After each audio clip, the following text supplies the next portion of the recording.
एक और गंभीर विषय प्रकाश में आया है। एक संस्था है जिसका नाम है forum for democratic leaders in Asia Pacific, और इसके बारे में कहा जा रहा है कि this is a non profit organization established in 1994 with the mission to promote democracy in Asia Pacific region. अब इसमें 4 लोग सह अध्यक्ष हैं, 4 लोग सह अध्यक्ष हैं, और उसमें एक श्रीमती सोनिया गांधी जी भी हैं। जो लोग हैं उसमें फिलीपींस की कैरेजोन एक्विनो हैं, जो फॉर्मर प्रेसिडेंट ऑफ फिलीपींस हैं, कियाम डेन जूंग हैं जो कि प्रेसिडेंट हैं National Congress of New Politics के, ऑस्कर सांचेज हैं जो former president of Costa Rica हैं, और Sonia Gandhi ji in the capacity of chairperson of the Rajiv Gandhi foundation.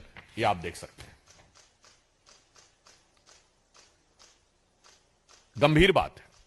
एक तो हम ये बात कहना चाहते हैं, आज सदन की कार्रवाई प्रारंभ हुई, इस गंभीर विषय पे हम लोग सदन का ध्यान आकृष्ट करना चाहते थे।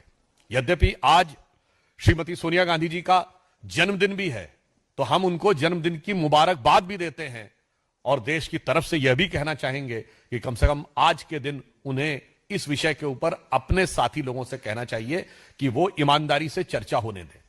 आज इस विषय पर हम सबका यह आग्रह था कि यह गंभीर विषय उभर कर सामने आया है। आप देखिए, इसके उपरांत यह फोरम काम क्या कर रहा है। अब आप देखिए, यह भारत के बारे में क्या कह रहा है, turn the system of governance upside down towards the sustainable democracy. यानी भारत में कह रहा है कि लोकतांत्रिक व्यवस्था खत्म हो रही है। आप देखिए, पाकिस्तान के बारे में क्या कह रहा है, Islam means justice and justice means right, an interview with the cricketer legend and fiery social political activist Imran Khan. अब देखिए साहब, कश्मीर के बारे में क्या कह रहा है, prospects for peace justice and independence in Kashmir, और इंटरव्यू किसका है, interview with lieutenant general retired Nishant Ahmad, director institute of regional studies Islamabad, Pakistan. Bharat में डेमोक्रेसी खत्म हो रही है और कश्मीर में जस्टिस होना चाहिए, उसके लिए पाकिस्तान के थिंक टैंक का इंटरव्यू है। अब आप इसका रहस्य समझिए। वेबसाइट पे प्राप्त जानकारी के अनुसार financial support by contribution from Soros Foundation. अब the dots seems to be connected, and mister George Soros is the same person which has openly pledged that he has put up $1 billion to destabilize the Modi government. बहुत साफ है कि धन कुबेर से धन का प्रवाह किस काम के लिए हो रहा है। आज तक भारत या विदेश के किसी भी धनी व्यक्ति ने ओपनली पॉलिटिकल एजेंडा के लिए धन देने की वह घोषणा नहीं की है, और यह जॉर्ज सोरस ने किया है। इसलिए हम इस गंभीर विषय को उठाना चाहते थे, जिसके लिए नियम 267 के तहत नोटिस हमारी तरफ से था। श्री लक्ष्मीकांत वाजपेयी जी जो मुख्य सचेतक हैं भाजपा के, वो थे, कविता पाटीदार जी थी, हमारी पार्टी के कई अन्य सांसद थे, और इसके साथ जदयू के राष्ट्रीय अध्यक्ष संजय झा जी ने भी नोटिस दिया था, और हमारे सहयोगी तमिलनाडु में जी के वासन जी, उन्होंने भी नोटिस दिया हुआ था।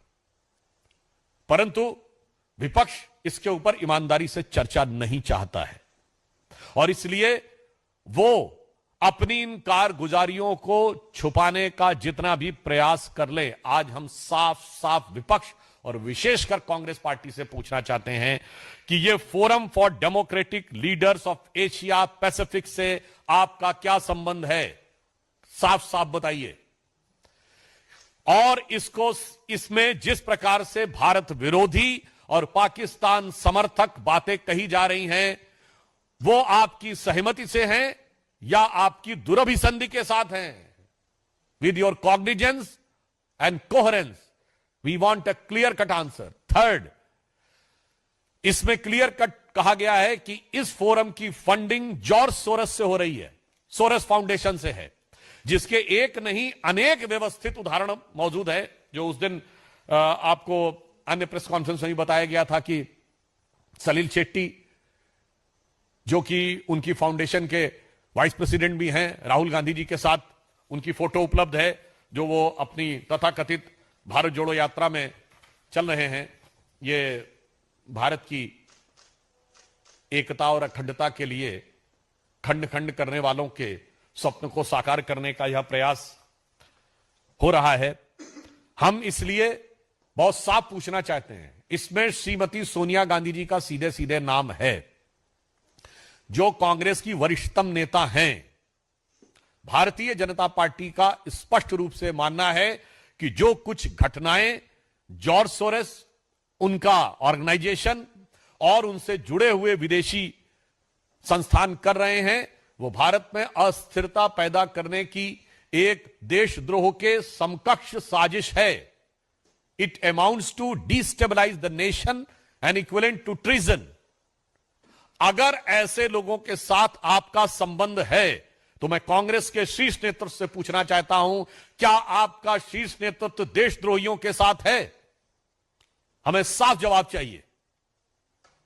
देशद्रोही शक्तियों के साथ आप पदाधिकारी बन के बैठे हुए हैं, उन संस्थानों में बैठे हुए हैं जिनसे सीधे पैसा आ रहा है, और वो लोग जो एलानिया कह रहे हैं कि वो भारत में अस्थिरता उत्पन्न करना चाहते हैं और इसके लिए वो भारी मात्रा में पैसा दे रहे हैं।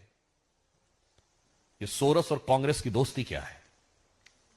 और इसमें सोनिया जी जो सबसे वरिष्ठ नेता है, उनके प्रति पूर्ण सम्मान के साथ पूछना चाहता हूं, उनकी भूमिका क्या है? And that is in the capacity of the chairperson of the Rajiv Gandhi foundation. तो फिर तो ये कांग्रेस के लिए अब ये इंडी गठबंधन से ज्यादा कांग्रेस का मुद्दा हो जाता है, क्योंकि राजीव गांधी फाउंडेशन तो वो फाउंडेशन है जिसमें कांग्रेस के अनेक वरिष्ठ नेता प्रथम परिवार के सारे लोग रहे। तो ये कांग्रेस का अब एक सीधा निजी सवाल हो जाता है। इसलिए हम इस मुद्दे को उतनी ही गंभीरता से और दृढ़ता से